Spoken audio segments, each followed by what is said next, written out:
Yang disabdakan tadi mengisyarahkan kepada satu hadis yang sampai batas tertentu saya berkesan bahwa kata-kata dalam hadis itu tidaklah benar.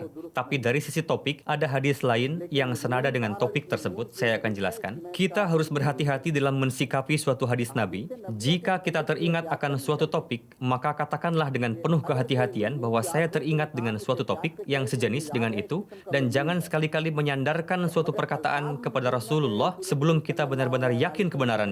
Karena Nabi Shallallahu Alaihi Wasallam bersabda, jika ada yang menyandarkan suatu perkataan kepadaku, padahal aku tidak pernah mengatakannya, maka dia akan membuat rumahnya sendiri di neraka, karena merupakan satu tanggung jawab yang sangat besar. Banyak sekali hal-hal yang jika kita sampaikan kepada seseorang, maka orang itu tidak akan mempercayainya dan tidak akan ada bedanya. Tapi jika perkataan itu kita sandarkan kepada Rasulullah, maka orang itu akan langsung mempercayainya. Karena itu, jalan untuk berbuat zalim akan terbuka jika kita menyandarkan perkataan dusta kepada Rasulullah. Memang perbuatan seperti itu tidak dilakukan secara sengaja, melainkan ada sedikit kecerobohan dalam kata-katanya. Maksudnya, poin inti dari semua ini adalah pada hari kiamat, aku dan Imam Mahdi akan diangkat dari kuburan yang sama. Dalam konteks ini, Hadrat Rasulullah telah mengatakan suatu perkataan yang mengandung makna kiasan. Yang jadi pertanyaan adalah, hadis ini dengan sendirinya menjelaskan bahwa apa makna yang terkandung di dalamnya? Karena berkenaan dengan Imam Mahdi, ditemukan juga hadis-hadis lain yang menyatakan bahwa Rasulullah bersabda, nama ibu dan bapaknya akan sama dengan nama ibu dan ayahku. Bahkan namanya pun akan sama dengan namaku. Dan jika ada hadis serupa yang disabdakan dengan kalimat yang senada, yakni aku dan Mahdi akan diangkat dari kuburan yang sama pada hari kiamat,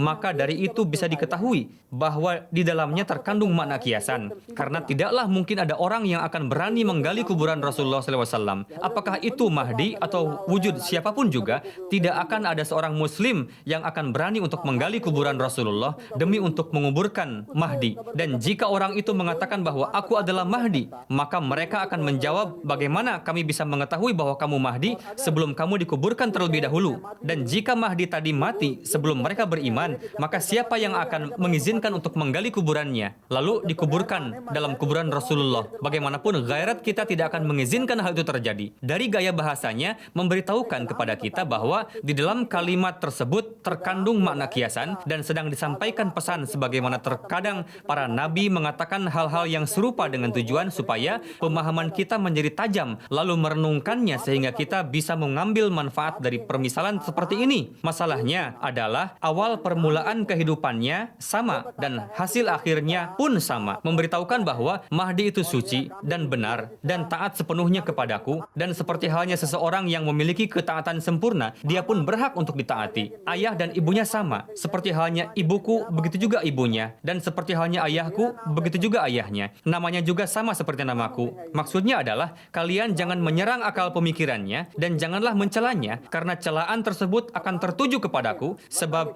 dia datang sebagai hambaku. Begitu juga, janganlah kalian menyerang hasil akhir dari kehidupannya, karena dikuburkannya dalam satu kuburan mengisyarahkan pada hasil akhir yang sama. Dan istilah ini digunakan juga dalam peribahasa bahasa Urdu, dikatakan kamu masuk saja di kuburanmu, jangan masuk di kuburanku. Maksudnya adalah hasil akhir dari kehidupannya adalah sama. Selain makna tersebut, tidak ada makna lain yang bisa dicocokkan dengan hadis tersebut, karena makna letterlek tadi bertentangan dengan akal sehat dan tujuan dari seorang mukmin.